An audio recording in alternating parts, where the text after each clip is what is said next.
this is like what now? 2 days after we saw the movie. Exactly. Stuff came up and we couldn't film. Well, it's because we couldn't do it Saturday because we didn't end up getting back until what, like 2:30 in the morning. Yeah, we went to the 9:40 showing, and we were in no condition to be talking about anything. Yeah. That late at night. Yeah, I'm just there. I'm just like, I need bed. So. Yeah, and then stuff happened yesterday, but yeah, and we definitely needed to be in the right mindset for this movie because there is a lot to talk about. Oh my God, there. And Jesus. I think we're gonna have to go into spoilers. Yes, we're definitely gonna have to go into spoilers. Because there are things we need to bring up. Yeah. The movie was great. It was. Just so you know. But if you don't want it spoiled, come back when you've seen it. So yeah. So where do we begin? Well. I feel like they doubled down on quite a few things, like the humor, everything. Yes. Oh God, yes. And it was good. It was a really good. Like the jokes were just rapid fire, especially Drax. who still continues to be my favorite character in that series. He's a lot more jolly in this one than he was in Well, he actually has friends now, so it's I he's guess a bit so. more jovial than when they picked him up on the kiln. Yeah. So it makes sense. But man, oh man, he has no filter. No, he doesn't. Good on to Batista for proving that wrestlers can do good in movies. Wrestlers can act. Yes. Although I think really it was The Rock that kind of paved the way. True. Before that, it was just like schlock, and The Rock's been in some schlock as well, but he's done better. Yeah, I think the first thing I ever saw him in was what was it? Was it the? Well, technically it was The Mummy 2. That's where he first was the Scorpion King. Well, oh yeah, although he was mostly CGI, and that. Yeah, in The Mummy 2 he was, in Scorpion King he most certainly was not. Yeah, well, I think he was at the very beginning of The Mummy 2. Yeah. So he was in. The Scorpion King was his first proper movie, and then there was Doom, unfortunately. Although he had the gem of a line, "I'm not supposed to die." He's been in some bad movies, but he's made it work usually. Yeah. Yeah, and so. Batista was great. I actually just recently saw on Facebook somebody did a time lapse of the makeup. Nice. It was really cool. Yeah. Rocket was funny too in this as usual. Yeah. Rocket kind of caused a lot of the problems. Yeah, he did. He definitely was a lot darker in this movie. Yeah, because they were points. The movie opened with them protecting some batteries. Yeah. For the Sovereign. For their leader. As Aisha, or as our friend referred to her, Yellow Diamond. Yellow Diamond. Pretty much, right? Yeah. The gold people. who were also really funny. Yes, they were. I love there's a scene where she goes to hire Yondu, and he's on like this snowy, scummy planet, and her servants are rolling out the carpet, and they like get stuck, and she's looking, it's like, what are you doing? She's just sitting there like, mother. And she's like, shit, I'm so getting fired for this. Luckily they fixed it. Yeah. Also, the fighter pilots. Yes. So what happened was, Rocket stole a bunch of the batteries just because he's like, just because I can. That's why he said. Yeah. And they sent a bunch of a fleet of fighters after them, and they were shooting them down, and it turns out they were all unmanned. Yeah. And they were all in this.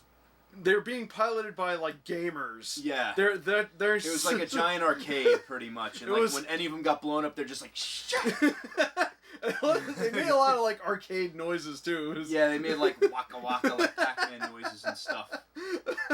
That's appropriate. Yeah. And there was this one scene where like it came down to one fighter, and yes, they're all watching him. It's like, come on, Psylocke.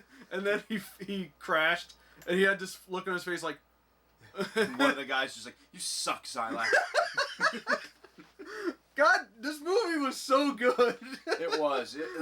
The humor was just through the roof. Right. And I have to admit that this is definitely the most lighthearted Yeah. out of all the Marvel stuff that's come out. But even still, it had its dark and sad moments. But we'll get into those later. Although, I don't know, it might be a good rival for Thor Ragnarok, considering the trailer for that movie. Oh, yeah. That does look hilarious. Yeah, about time they did something with Thor, because I'll be honest, of all the Marvel movies, Thor's was surprisingly the least spectacular. And he's a god from space. Yeah, especially the second one. Yeah, it's just they're not bad. They're just kind of forgettable. Yeah, less Natalie Portman and Kat Dennings, and hopefully more Thor and Hulk. Yeah, more Thor and Hulk, and Jeff Goldblum and his amazing Technicolor Dreamcoat, and hair for that matter. I still don't know who he's supposed to be playing. I don't know, but did you catch in the credits he was actually in the credits for Guardians? In the little bubbles where they're all dancing, he was in there. He was one of them. Yeah. But he wasn't like in the movie. He wasn't in the movie proper, but they threw him in there for some reason. Probably a deleted scene. Or maybe, I don't know. Yeah. You know who was in this movie? Howard the Duck. Yes. Howard the Duck. Oh my God. I'm still waiting for his reboot. As long as there are no duck tits. Duck tits. Jesus Christ. I think there will be. No. Oh no. But at least it'll be better character design. Yeah. As opposed to the walking guy in a suit from the Lucas movie. Ugh. We do not speak of that. That movie kind of almost ruined that division of Lucasfilms, apparently. Yeah. Yeah, I found a fun little fact. I don't remember exactly what it was, but apparently he sold that division to, I think, Steve Jobs. Really? And then Steve Jobs turned it into Pixar. Huh. Yeah. Well, something like that. It's probably not exactly how, but basically the failure of Howard the Duck led to Pixar. Somehow. So there is a happy ending in that. Yeah, thankfully. Yeah. So yeah. Anyway, the movie. They steal the batteries. Yeah, they steal the batteries. They get saved by Kurt Russell. Yes. Flying his giant aspirin. I like how he was on top of it. It was a reference to Hitchhiker's Guide, with the ship with the improbability drive. Yeah. Yeah. Yeah. So I think people know by now. Kurt Russell is Ego. The living planet. The living planet, the human embodiment of the living planet. Yes. And he is Peter's father. And which I don't think in the comic books that was the case. No. I forget who his father's name was. I read the Wikipedia page. I looked it up. I think when I saw the first movie, it's just some guy. Yeah, just some guy who later he's like some general or killed him. Part of a military or something. They went into that in the animated series actually. Yeah, or something else. He was in the animated series. He's Peter in the animated series is part Spartax. Yeah, which is something else. Yeah, he's not as celestial as. Yeah, Kurt so it was.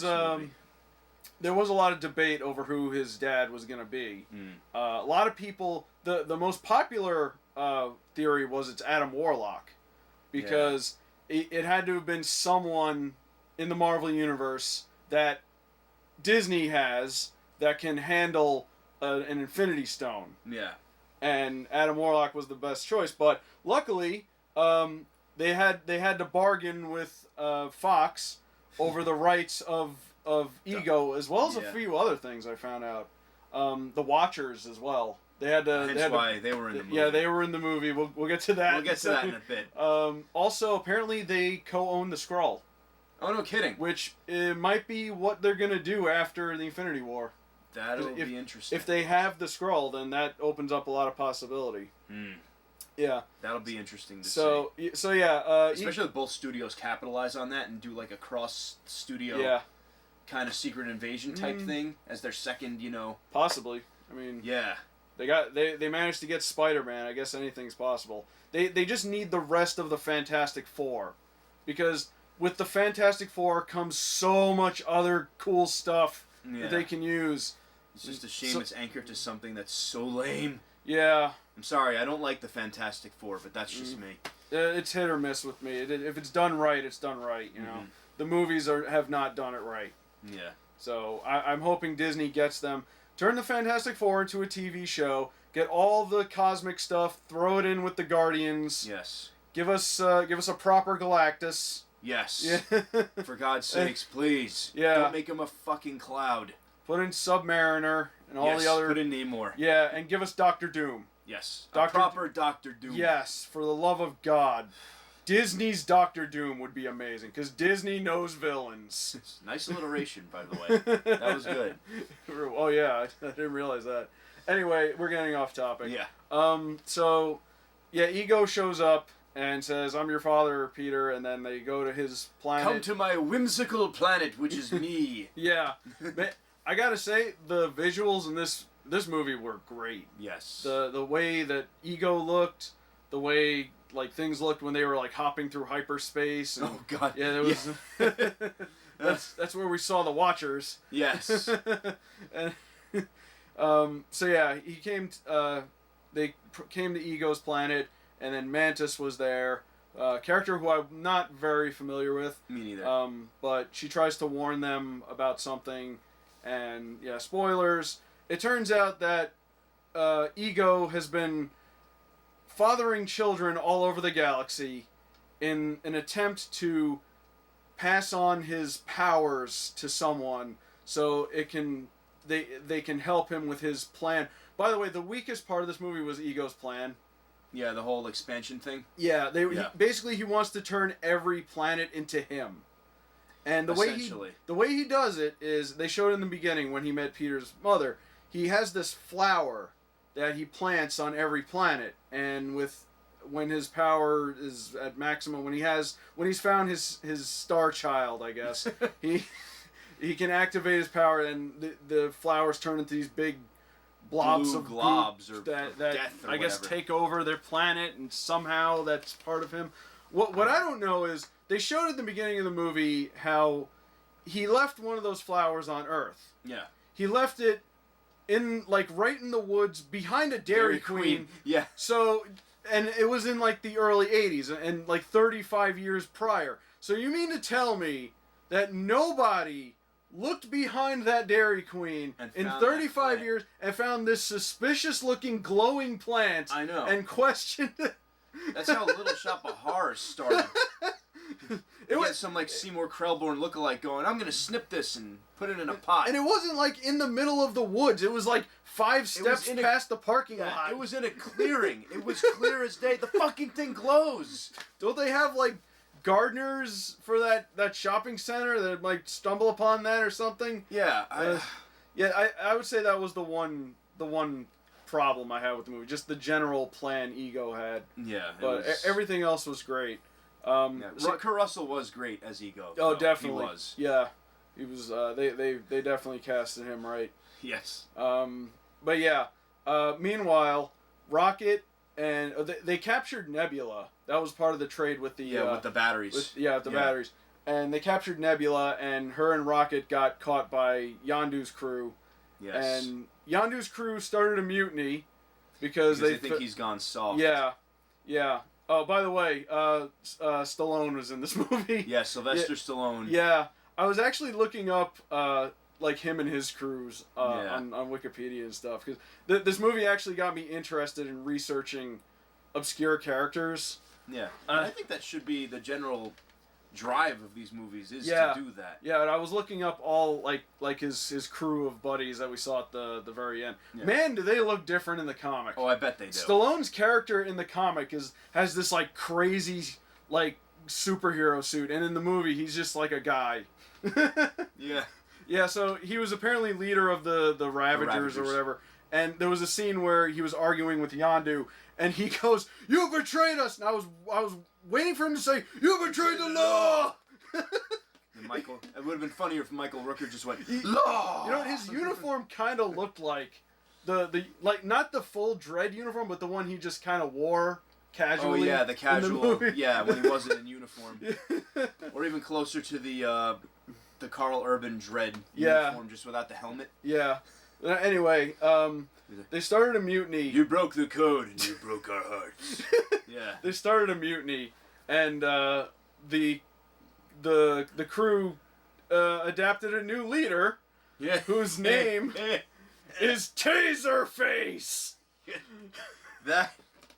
Oh God. Who is a real Marvel character? He appeared in Guardians #1. I looked it up. And his backstory is fucking hilarious.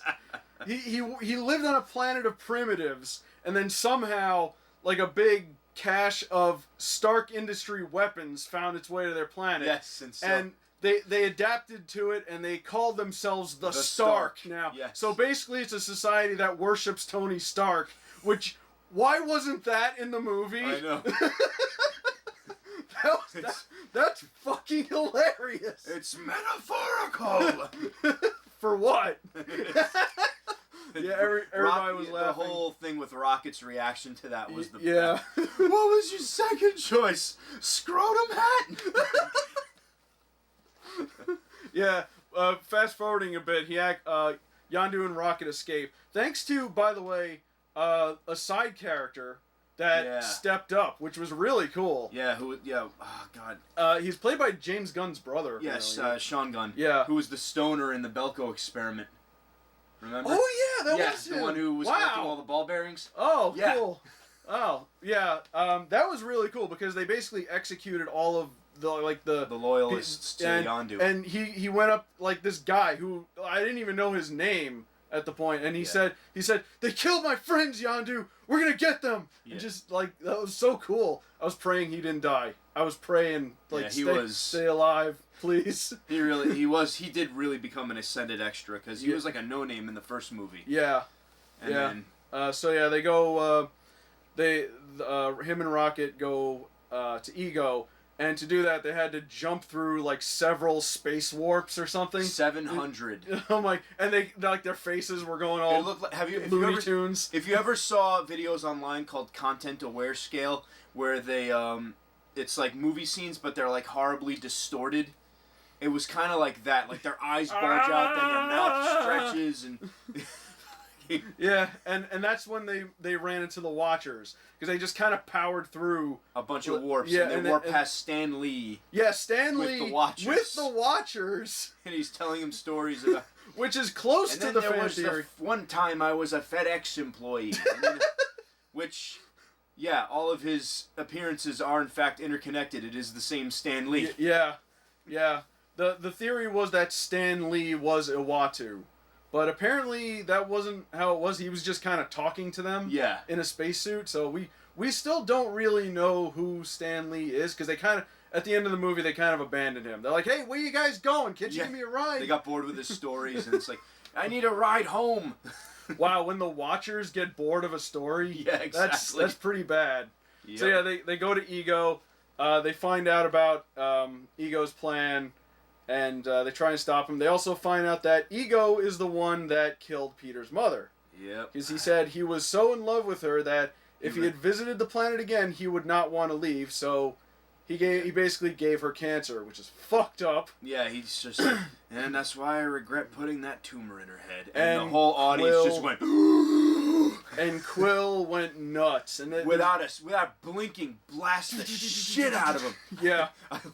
I love Ego's response to that because he just looks and he's like not hurt. He's just annoyed. Yeah. He's like, just who the hell do you think you are? Yeah, really.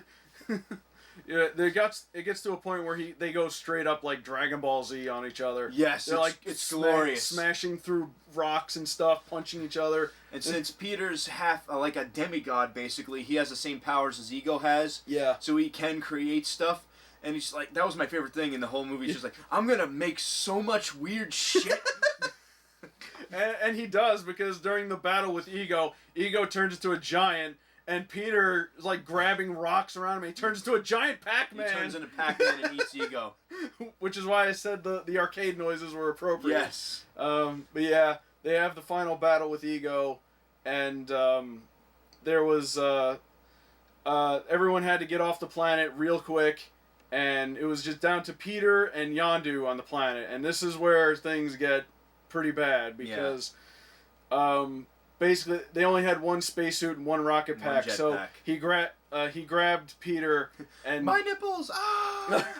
That was Drax. That was Drax, I know, but still. God, there's too much to talk about. We can't talk about everything, okay? I know, it's so There's hard. just so many little hilarious moments in this movie. It's just, Yes. I love. Anyway, Yondu grabs Peter with the rocket pack, and he takes him off the planet, and he goes, "He might be your father, but he ain't your daddy." And then he puts the suit on Peter. Yeah, and then and he dies in space. Yondu freezes to death. Wow. That was that the whole end of the movie was his funeral. It was, and it was just it was hard. It was hard because I liked Yondu. I liked him since the first movie. Mary Poppins. Yeah. You know what you look like? Who? Mary Poppins. Is he cool? Yeah, he's very cool. I'm Mary Poppins, y'all. And there's so many photoshops on Facebook right now. That very night, Facebook just blew up with. There was actually a picture of Rooker himself out of makeup, just holding the book next to him, just like, yep. Oh, so good. But yeah, that's pretty much how the movie ends. There are at least 5 after-credit sequences. Which I liked, because instead of slogging through the entire credits to get to the end, they actually broke it up. They break it up. They give you, like, they showed you Groot growing up into an angsty teenager. Angsty teenage Groot. And then they showed... I'm Groot. Now I know what Yondu had to deal with. They showed Stan Lee getting ditched by the Watchers. Yeah, that was the last one. Where you guys going? You're my ride home. And the final scene, though, is the one that got everybody. Yeah. They went back to Aisha. Yeah. Who is just she's basically like this at this point. Her hair's all disheveled. It looks like she hasn't slept in weeks. Like, and then they're like, the council wants to talk to you. And like, oh, it's because I screwed this up, huh? Yeah. Don't worry, I think they'll like my new project. And it showed this giant sarcophagus. Yeah. And she says, I will call him Adam. Adam. And it's Adam Warlock. So, I was watching some videos about the Easter egg stuff, and they're saying that they don't know if he's going to be part of the Infinity War. Oh, really? But he might come afterwards. Okay. So, which is unusual considering he is a big part of the Infinity War. Mm-hmm. But I don't know. We don't know. For all I know, that was wrong. But right. Yeah. I also found out they definitely want to do more with Stallone and his characters. Good. Get that little band of mercenaries he's got after the credits. Let's go steal some shit. I felt he was underused in this movie. If I had to gripe about anything, well, he might get his own movie for all we know. Yeah. Also, there were some special celebrities a part of his crew. Yeah, Ving Rhames. Ving Rhames. One of them. He's I forget what his name was. But anyway, I saw it very briefly, but I can't remember what it was. And then there's Michelle Yeoh was another one. There's this Naga character who apparently has ties with Doctor Strange. Because really? You saw he did those powers. Yeah. Which is almost identical to Doctor Strange, and the little head, little computer head. Apparently that was Miley Cyrus. What? Seriously? Yeah, it was. I like doing these a few days afterwards because it gives me time to research. Right, exactly. But the first impressions are usually the best ones. Mm-hmm. So probably see more of them.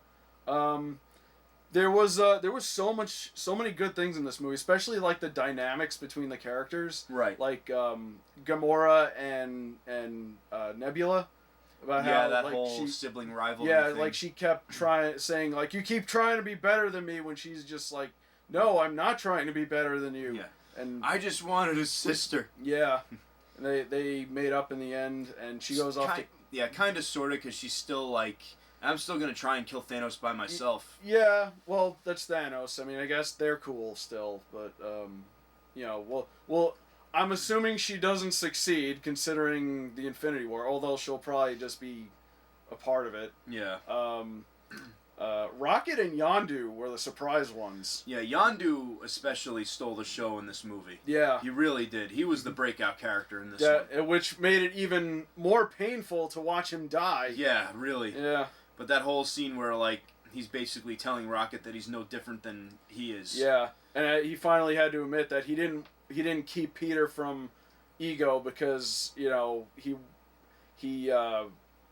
Well, for what he wanted to protect him from Ego. Yes. But the reason why he did it was because he wanted a son. Yeah, really. And he didn't admit that at first. He goes, "Why did you keep her?" He goes, "Oh, he's skinny. It can fit through small places. This is good for thieving." Yeah, good for thieving. Yeah. And he didn't. He had to admit that he saw him as a son. He always wanted a son. Yeah. Yeah. Mantis and Drax were fucking great, dude. It was like watching two grade schoolers who kind of like each other. You really are beautiful. If on only the on the inside. Yeah. They got to the point where she was trying to warn him, and she had to wake him up. He goes, "Look, I tried to let you off easily by telling you repulse me. So I just don't like you like that." Well, I'm just imagining us together. He just like starts retching. Oh God, they had the most romantic relationship together without actually being romantic. Exactly, which was amazing. It was so good together. And yeah, I guess she's part of the Guardians now, which is cool. But I think the reason he was so turned off by her is because she was too skinny. Yeah, she likes a man. He likes a woman thick, with meat on him. Yep. He even says it outright. I like a woman with meat on her bones. You are beautiful on the inside. On the inside. You are just horrifying to look at. Oh, Drax. Yes. So many good No lines. filter on that guy. The one thing I was worried about with this movie, Baby Groot. Yeah. I was worried that they were pushing the hell out of that because they need to sell toys, I guess. And there are toys of Baby Groot, but they did not.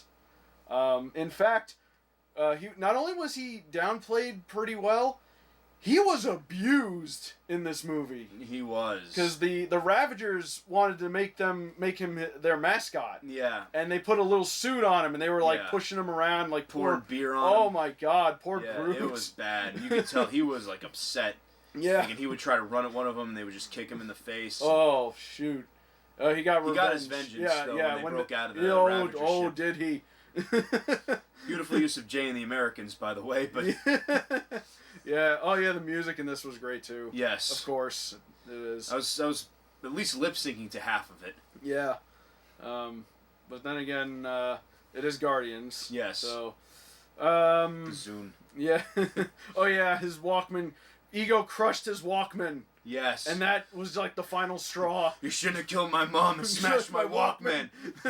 And then, what's his name said, Yondu found this on a planet. They say it's what humans are listening to music on. It's called a Zune. He says it has 200 songs on it. He's like, 200? Yeah, exactly. But man, I'm debating on whether I like this a lot more than the original. At the very least, I could say it's on par. It is on par.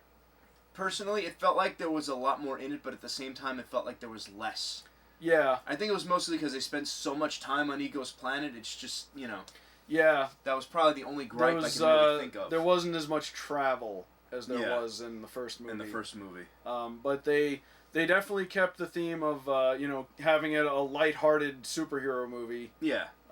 And, man... I'm hoping... well, here's the thing. There's so many, gritty superhero movies. Oh, of course. DC, and... Hell, even Marvel's guilty of that, but then again, that's mostly the television universe. True. Look at Daredevil. Yeah, that's true. That's as gritty as it gets. I guess it's a good contrast, though. I mean, they're covering the entire spectrum of emotions when it comes to their Marvel properties. I am worried that maybe it'll become oversaturated now because we had this, and now we have Thor Ragnarok, which feels like it's gonna have the same tone as Guardians did. Yeah. I mean they're using Big Trouble in Little China as inspiration for making that movie. So, but yeah, they successfully did a movie where they had important plot lines and mature themes, and they took it. They didn't go all Todd McFarlane or they were serious Frank Miller on it when they needed to be serious, and all the rest of the time was just fun. Yeah, and that's what made it so good. It was entertaining as fuck. I'm not gonna lie. I'd watch it again. I'd go to the theater again to watch it. Yeah, really. Yeah. So anything else you want to add? We've been going on with this one for a while. Yeah. With good reasons, because again, there was so much to talk about. So much shit going on in this movie. Yeah, lots of characters, lots of little fun little scenes they had. Yeah. I don't know. I think we should stop it here because if we say more, then we're just reciprocating the movie, and people need to go see it. That's true. Even though it is already number one, like it immediately went to number one. I'm not surprised. Me neither. Oh yeah. So that's Guardians Volume 2. Yep. It was amazing. And is there anything next week? This coming week? No, but you know what comes the following week? Alien Covenant. Yep. Which, by the way, I found little bingo cards. Bingo cards? Yeah, it's like Alien Review Bingo. I found it on Reddit. So it's like Ridley Scott's face in the middle, and he's the free space. And then you have like squares that say too many xenomorphs. Should have been Blomkamp's Alien 5. Stuff like that. So we'll see if I can win. I'll take it with me to the theater. That'll be fun. So I think that's it. So I guess we'll see you for Aliens Covenant. Alien Covenant. Later.